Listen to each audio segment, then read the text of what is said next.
Hey, what's going on YouTube? Alabama Reloader here. So coming to you today from the range, gonna do some velocity testing with velocity slash pressure testing with the 308 Winchester. This is a CVA Cascade chambered in 308, has a factory installed muzzle brake on it, which 308 is not a real, a heavy recoiling round to begin with, but with the brake installed, it's just extremely pleasant to shoot. So picked this up over at Mr. Big Guns in Huntsville. They've got several of these sitting on the shelf in different cartridges, so highly recommend it. I've put 20 rounds through it so far, just to kind of check how things would shoot. It was with the Sierra 165 grain Game Kings, and the initial accuracy seems pretty promising, right? The accuracy potential with this rifle seems pretty promising. So, but what I wanted to do was test out, this is really more so about Shooter's World match rifle powder. That's really what this is, the point of this video is really, not necessarily the rifle, but the powder.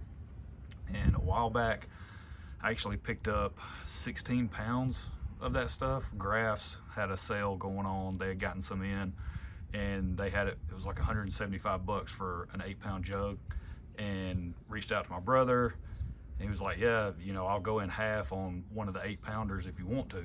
And so ended up buying 2 of them, so I got 16 pounds of that stuff, and then gave 4 pounds of it to him.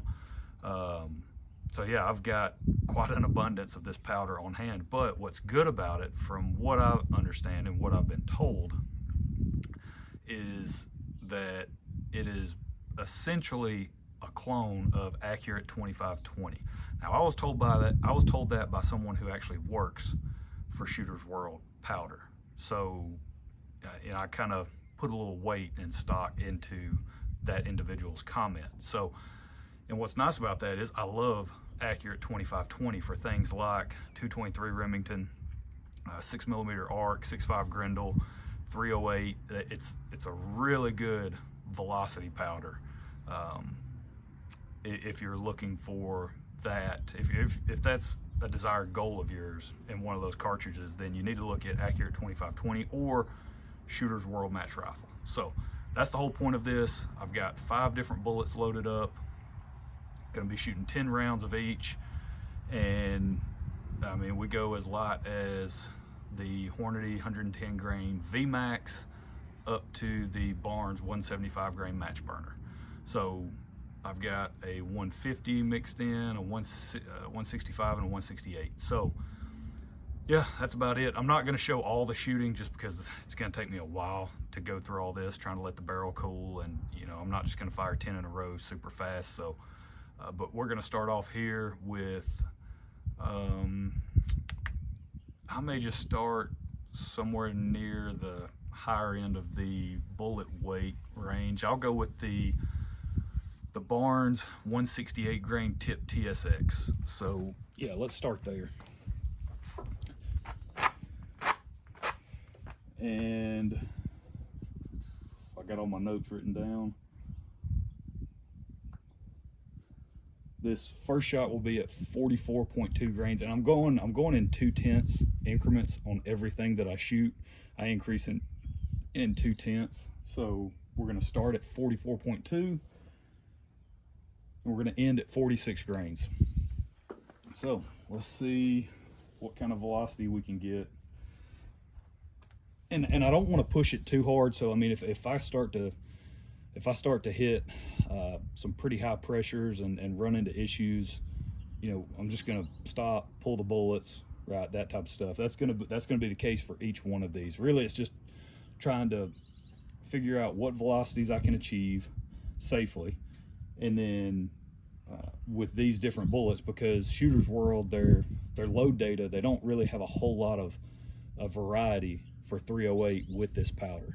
They don't have a lot of variety in terms of bullets with this powder. So I'm trying to explore that using Accurate 2520 data and seeing if I can come up with a way, see if I can get close, and then just, yeah, and test it with all the bullets that I have on hand. So, all right, that's enough talking. 44.2 grains. Let's check it out.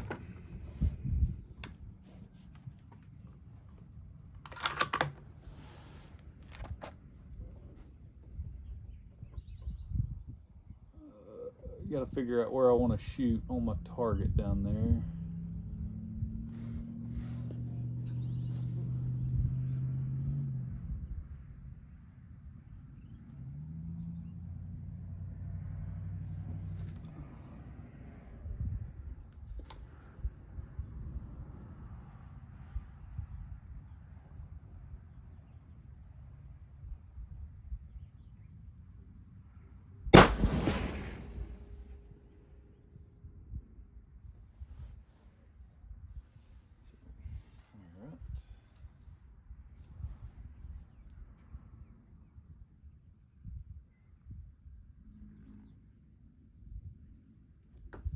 So 26.98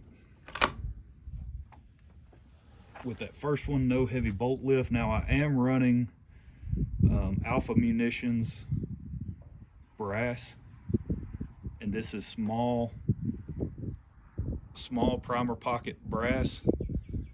All right, so I'm using CCI 450 small rifle Magnum primers, but no hard bolt lift. I don't see anything. Yeah, nothing that concerns me. So that's a good start.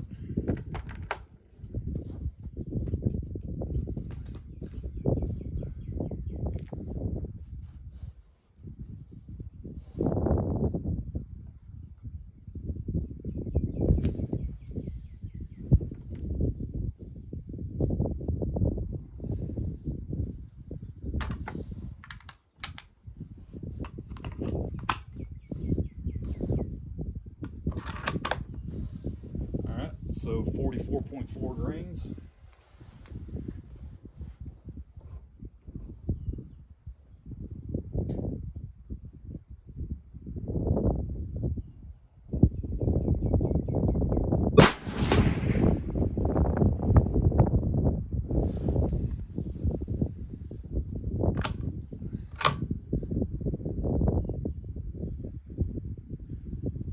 At 27.01.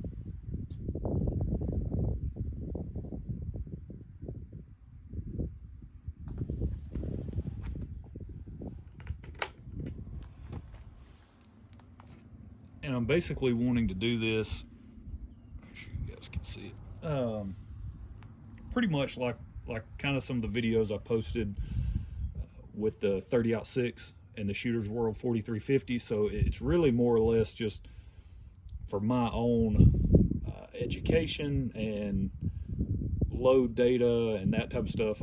That's really the whole reason I'm putting this information out here, right? So if you guys, you know, maybe the only powder that you could get your hands on recently was Shooter's World match rifle, but again, there's not a lot of variety in terms of the bullets they use in 308 for that powder. So you're just kind of left to experiment and see what's going on with it and see what load you can work up with it. So that's really more or less the path that I'm going down. Is since I've got so much of it, I've got 12 pounds now, you know, I'd like to identify some really good loads in 308. I've already found some good loads in 223 with it. That was that load was actually used this past deer season to kill a doe, so that's awesome.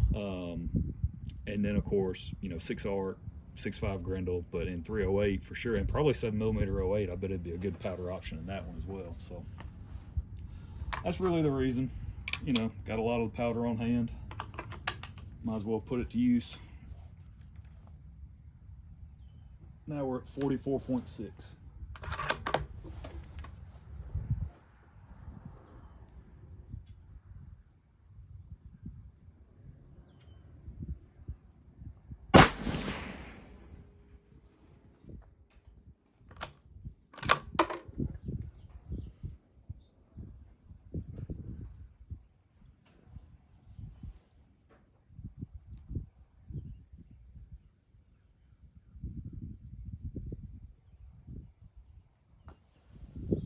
$27.11.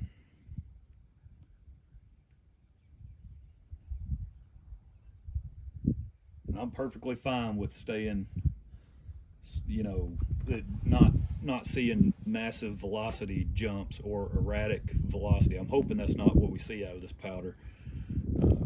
You get pretty good case feel toward the top end here. I mean, with especially with the Barnes, you know, with the solid copper bullets being a little bit longer than your traditional lead core bullets, so you know it eats in a little bit of the eats into that case capacity just a little bit. And this, but I mean, you know, north of 44 grains, it does provide pretty good case fill already. So yeah, pretty good stuff.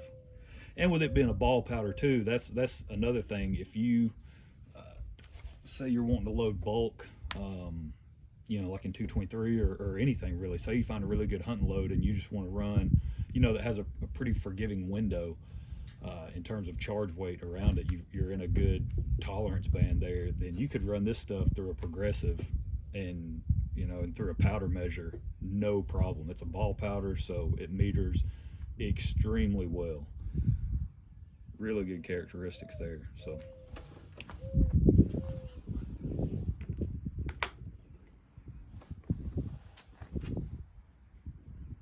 but yeah, this Barnes, so I mean, take a look at that. That is a dynamite looking hunting round right there, if you ask me.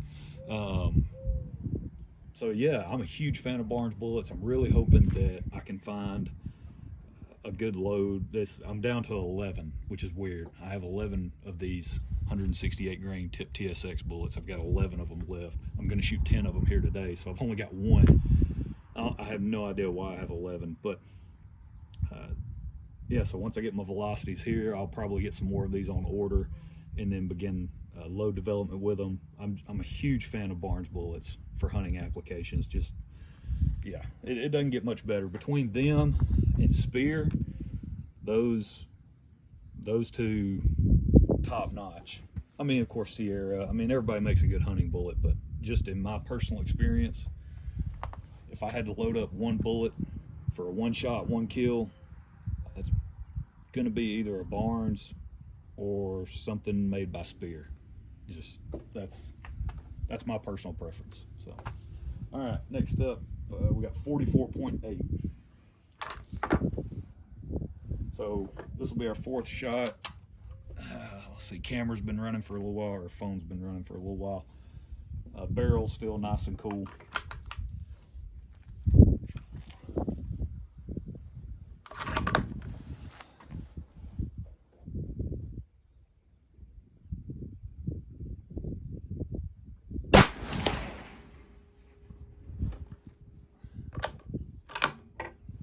So there's our first somewhat significant velocity increase. It was only, you know, 14 feet per second. So we're up 27, 25.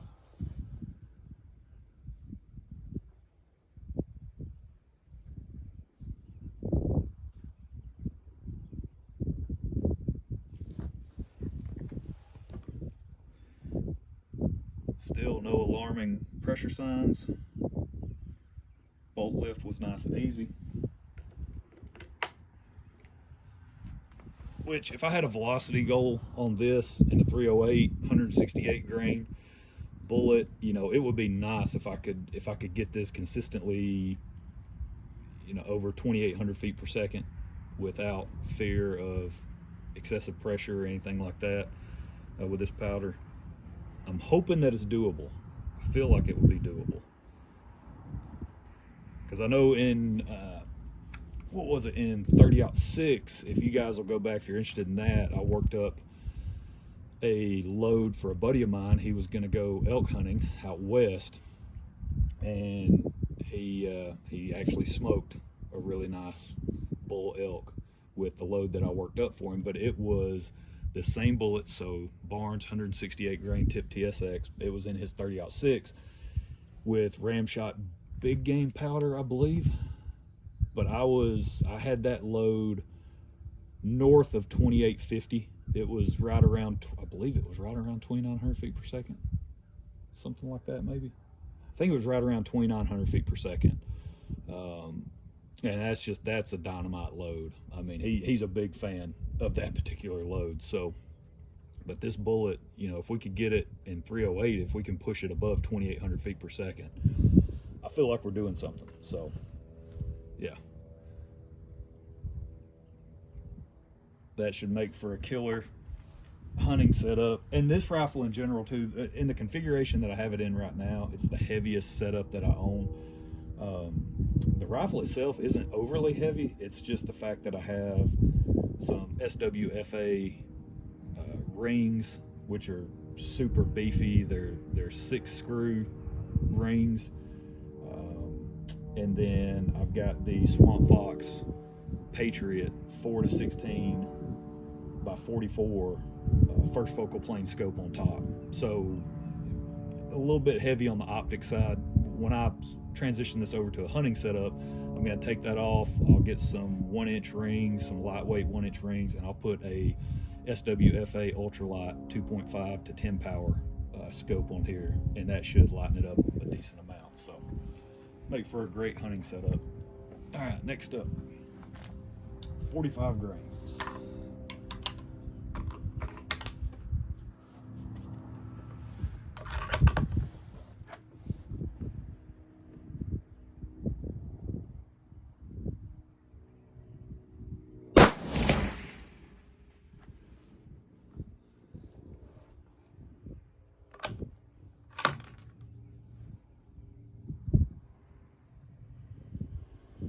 So 2751, I just wanted to check that brass, give it a really good once over since we jumped up a little bit in velocity.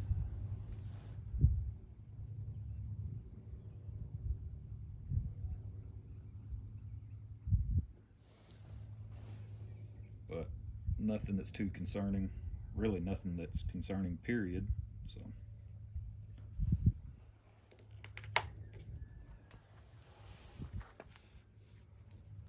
but like I said earlier, that, you know, the fact this is small primer pocket brass, and I'm using small rifle Magnum primers, it's just, it's not a combination that you will see in the load manual. So again, that's why you really want to approach this stuff with caution, and you don't want to go too crazy. You don't necessarily want to work near the max charges with unknown combinations of components. That's never a good thing. So yeah, so just keep that in the back of your mind.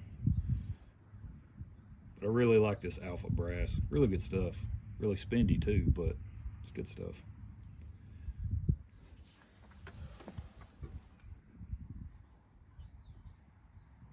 Still nothing on the barrel heating up. It's fluted, got a nice fluted barrel. The free floating on it is it's borderline ridiculous. I mean, the barrel channel on this stock is insanely large. There is a ton of space between the stock and the barrel, so they want you to know there is no possible way the stock is going to make contact with the barrel, like at all. Not going to happen. So let's see. So next up, 45.2, and I'm not going to leave this on the entire time. This video would be Lord knows how long if we just sit here and y'all watch, you know, velocities occasionally pop up on the little display there. So we were at 2751 at 45 grains, and the overall length I'm running is 2.810, so just a heads up. And the jam point for this particular bullet in this rifle is 2.940. Now, one thing I do like about this setup is your mag. It's just a little plastic mag that actually has a few different cartridges written on the side. I don't even know if you can read that, but what's nice about this mag is you can load out to 2.9, or it measures out to 2.9, so you'll want to load slightly under that, right, just to make sure you have good feeding. I haven't loaded anything that long yet. I haven't even begun to mess around with any of that. I'm just sticking to the manual overall lengths and just seeing how things perform, you know, basically establishing a baseline and then from there, once I get into load development, if I want to tweak that, you know, we have plenty of room to operate within. So that's really nice. But I'll just shoot this. I'll shoot this last one, then I'll turn the camera off. I mean, because we've got to go over the results. I got to get back to the house and I'll show all of the different velocities. I might graph everything just so you guys will have something to look at. But yeah, let me shoot this. This is 45.2 grains. Let me shoot this one, and then I'll turn you guys off, and we'll see you back at the house.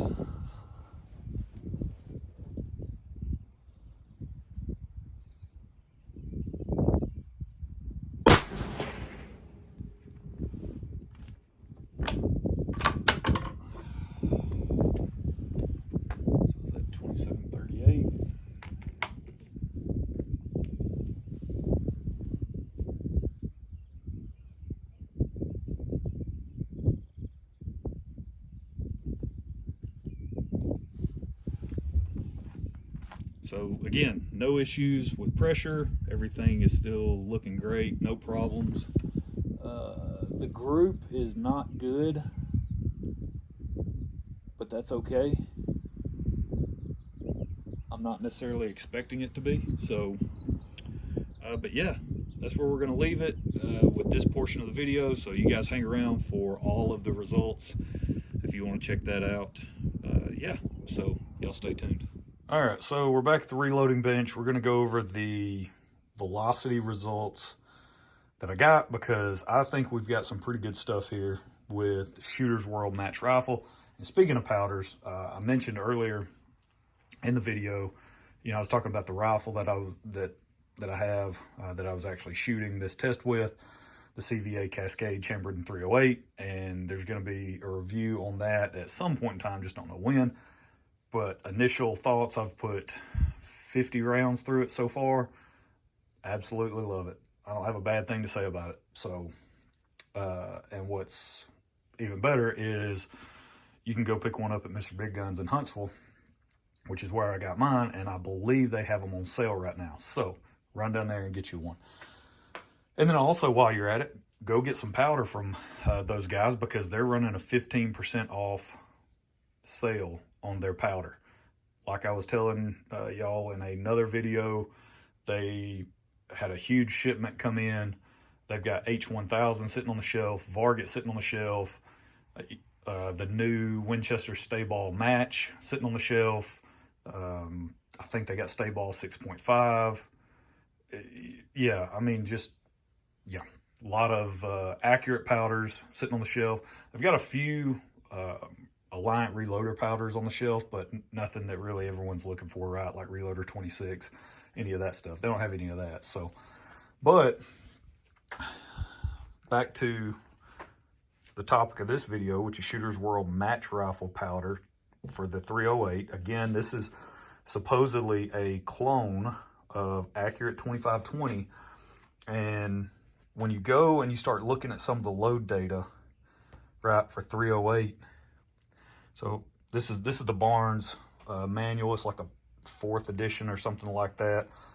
They've got newer information on their website that you can just go and access. So that's what's nice about their information as well. You can just get it on the website. But so if it's a clone of Accurate 2520, right? If we think about it that way, and Accurate 2520 is one of your best velocity options in 308, right? It's generally up there toward the higher end of the velocity. You can see BLC2 is just a few feet per second higher according to the Barnes data, and that's with their 150 grain bullet. They, let's see over here for the 165 and 168 class, 2766, same thing. So, and if you go and look at the Ramshot load data online, their PDF version, same thing. Accurate 2520 is, generally speaking, one of your best velocity options for 308. So that's why I was really wanting to test this powder out, on top of the fact I got 12 pounds of it. But I've got a few different 30 cal bullets and wanted to check it out. So I didn't shoot all 50. I mentioned earlier in the video I had 50 rounds to shoot, so I had 5 10-shot velocity tests that I wanted to shoot, but I was only able to finish 3 of those. And I think you'll get the gist of, you know, kind of the performance that you can get out of this stuff in 308. So, but what I did test was the Hornady 110 grain VMAX, that guy right there. I also tested a very weird bullet. This is not for 308. This was designed for the 3030. And I'll show you. So this bullet has a massive hollow point on it, and it is designed to expand at those lower 30-30 velocities, 30-30 Winchester velocities. But I got a couple boxes of those, more or less just a novelty. Just want to check them out, see what I could do with them in 308. I didn't really push that too hard. And then the 168 grain, they don't have it in this book. That's how old this is. The Tip TSX.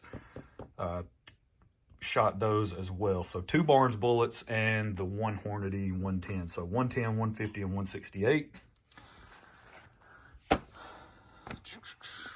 And you can see the Hornady's load data here with the powders they have listed. They don't have accurate 2520 listed, so we don't really have anything to go off of in terms of a comparison. So I had to go to Ramshot's load data to pull what they had listed for accurate 2520 and kind of use that as a baseline. But you can see here they go up to 3,200 feet per second with that bullet in 308. We ended up around 3,250 is where we stopped. I know this kind of looks weird, but I actually went back and revised my numbers. I just wanted to drop it down a little bit just to be on the safe side, because the case fill with this powder at that charge weight in a 308 case, it's up into the neck of the case. So, I mean, you can imagine you got a 308 case. The powder was essentially up to here. And that was with the 52 grain charge. And if you go and look at the Ramshot load data, and I didn't have any pressure signs at 52. We're at 3,250 feet per second, right around that range. And in the Ramshot load data, they go all the way up over, it's like 3,450 on the velocity that they get with a higher max charge. I mean, I think it was close to something like 54 grains or something crazy like that. But yeah, I can't imagine shoving another 2 grains of powder in this case. That's why I dialed it back. Originally, I was going to go up to, I think 53 is what I was going to go up to.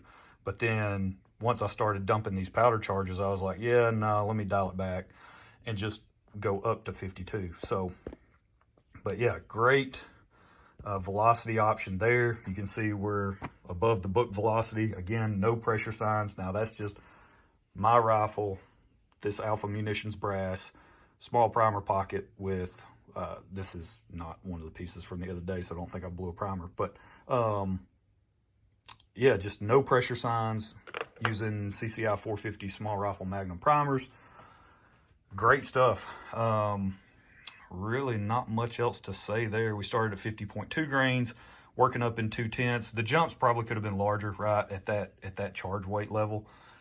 Could have gone maybe 0.3, 0.4, something like that, but just didn't want to get too crazy, right? Again, just trying to gather some initial data with this bullet and powder combination. So really happy with the way they shot too on paper.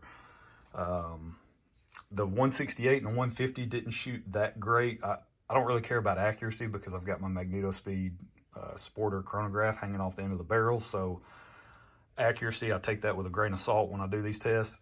But shooting the 110 VMAX, they were stacking in, like, it was really impressive watching the bullets, you know, checking out the group after every round I shot. So I think that's going to be a fun one to mess around with. So let's see, we'll get the Barnes 150 out of the way. You know, and you can even see too where I revised my numbers from what I originally wanted to shoot. Dialed it down. I was going to shoot a little bit higher, but ended up just loading it down just to be on the safe side again, because look at this overall length, 2.585, simply because my jam point's 2.625 because of the shape of that bullet, the ogive, and the design of that bullet. with the blunt end there, it, you know, you make contact with the rifle and you jam real short, right? Typical 308, you're talking anywhere from 2.75 up to 2.8.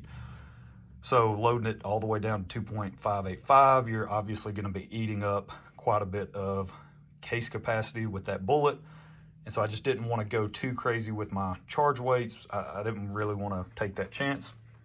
But you can see actually really good velocities that we achieved with the powder range that was tested. And I probably would stay somewhere in this range with that particular bullet. Again, this is designed for 30-30, so it's designed for 30-30 velocities. I have no idea what it would do at, you know, if you really push this thing like 28, 2850, 2900 feet per second. No idea how it would expand since it's not necessarily designed for that. It would be something cool to test though in some ballistic gel. But yeah, so really happy with that, with those results. Not something I'm going to mess around with or even load up and test with, simply because the feeding was not good with these, just because of the shape of the bullet. Now, I will say that all of the other feeding with any of the other bullets that I've loaded so far has been absolutely flawless in that rifle. So yeah, that's not something I'm really going to mess with. Just wanted to load some up, see what it would look like with the match rifle. Then the Barnes 168 grain tip TSX. Now I will buy a couple more boxes of these and work up a load to hunt with. And you can see here, velocities, we started out like you guys saw in the video, you know, roughly around 2,700 feet per second. And then from there, we just kind of ticked up to 2,751. And then after that, we just sort of hovered from like 44.8 grains all the way to 46. We climbed to 2751, but I mean, that's only what, 26 feet per second spread. So out of that entire charge weight range. So yeah, I don't know if that's just some weird area where we just weren't seeing almost any variation in velocity. That I find that very hard to believe and extremely weird. So I do want to go back and double check that. I want to test that again, just, yeah, because I thought that was kind of weird. As the shots were coming across the chronograph, I was like, okay, at some point we're going to get an increase, right, and a bump in velocity, but we never did. So if we go back, right, if we do think about it as a clone of this particular powder, right, and I didn't have any pressure signs, but look at the velocity, 2766 with 48.5 grains, we were, you know, like I said, 2725 up to 2751, sort of in that range already at 46 grains. So we're definitely getting better velocity than maybe what they were getting, obviously with a different powder, but supposedly clone. Yeah, again, we're going to work up with this powder, see what we can get. I'm a huge fan of Accurate 2520, which is what I was talking about earlier in the video, which is why I purchased so much of that Shooter's World match rifle once I found out, again, from someone that works at Shooter's World, that supposedly it is a clone of that powder. I'd worked up a hunting load in the past for a buddy of mine using these guys, the Sierra 165 grain Game Kings, and it was in a Browning A-bolt rifle with Accurate 2520, and I was at 2,900 feet per second with that bullet. That's really moving on in the 308 with 165 grain bullet. Typically, you're talking that's more or less like 150 grain velocities is generally what you're going to see with that. But I'm telling you, this stuff is just really, really good in terms of velocity for this cartridge. So that's it. That's where we're going to leave it. I don't want to put this stuff on a graph because it's not. There's really nothing here that would be like, oh man, this is an awesome graph to look at. Like there's really nothing. Maybe the 150 would give you kind of that, what you would expect to see, right, over time, your velocity's trending upward over time. But the other two, the 110 and the 168, right, we're just not necessarily seeing that. You'll get a bump, then you'll kind of drop. You'll get a bump, you'll kind of hover and drop. So that's kind of what you're seeing here. yeah, so that's it. That's where we're going to leave it. Extremely happy with these results. Again, this is why I was pumped to get my hands on this powder. It's going to be a great velocity option if you guys are looking for something to load 308 rounds with to really maximize your effective range for hunting purposes and all that. Then I highly recommend Shooter's World match rifle or Accurate 2520. Either one you can get your hands on, I think will do really well. So that's it. That's where we're going to leave it. Hope you guys enjoyed it, and we will catch y'all next time. Y'all have a good one.